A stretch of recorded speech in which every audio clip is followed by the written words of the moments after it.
سوالتون برای نوروز چیه؟ ما میخوایم نوروز امسال رو در کنار شما عزیزان در این واینری زیبا و جذاب جشن بگیریم. I just can't get you out of my head. Girl, your loving is all I think about. I just can't get you out of my head. ملبورنیای عزیز، این ویدیو برای شماست. با شکوه‌ترین جشن نوروز 1403 همراه با رسوم و تشریفات باستانی. یک شنبه 17 مارس از ساعت 2 بعد از ظهر تا 8 شب.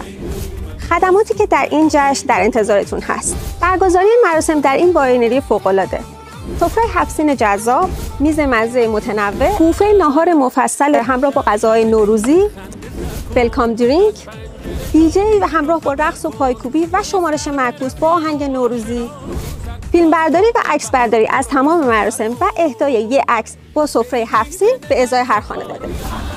نگهداری از فرزندان دلبندتون در مکانی دنج در واینری همراه با سرو غذا و سرگرمی از اول تا پایان مراسم. تقدیم هدیه خاص و منحصر به فرد به میهمانان و خانواده بزرگ مارکوپولو هالیدی با عشق و احترام و پرداخت از طریق افترپی. برای اینکه این تجربه استثنایی بشه، یه تیم حرفه‌ای دور هم جمع شدن. ادامه داستان رو از زبون خودشون بشنوید. نیکی، چه خبر از جشن نوروز؟ از سفره 7 سینمون نگم براتون که قرار خاطرات ایران قشنگمون رو براتون زنده بکنه. من نیکی، دیزاینر سفره 7 سین و مراسم هستم. سلام، کامی هستم. فیلم برداری مراسم با منه. قراره که خاطرات شما رو براتون ثبت کنم و امشب رو برای شما زنده نگه دارم. راستی یه سری عکس‌های یادگاری هم قراره که به رسم یادبود به شما تقدیم بشه.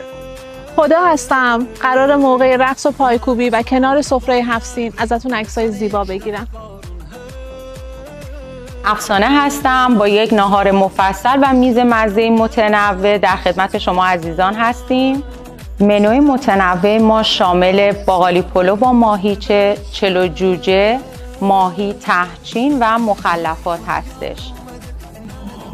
سلام ملمونی عزیز، دیجی فریاد هستم. آماده باشی که 17 مارس میخوام با کل آهنگ جدید و شاد بهتره کنیم. منتظرتونیم. کیانا هستم و رقص سنتی ایرانی هم با من و گروه هنرمندم.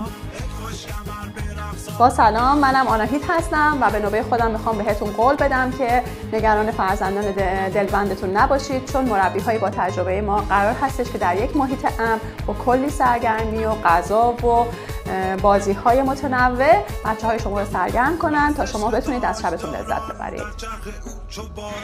خبر خوب اینه که برای گروه‌های 12 نفر به بالا هم یه آفر ویژه داریم. توصیه می‌کنم همین الان با ما تماس بگیرید و کد تخفیف رو از ما دریافت کنید. عزیزان ملبورنی، منتظر حضور گرمتون در جشن نوروز امسال هستیم. میخوایم با هم یک صدا شمارش معکوس سال نو رو با هم فریاد بزنیم.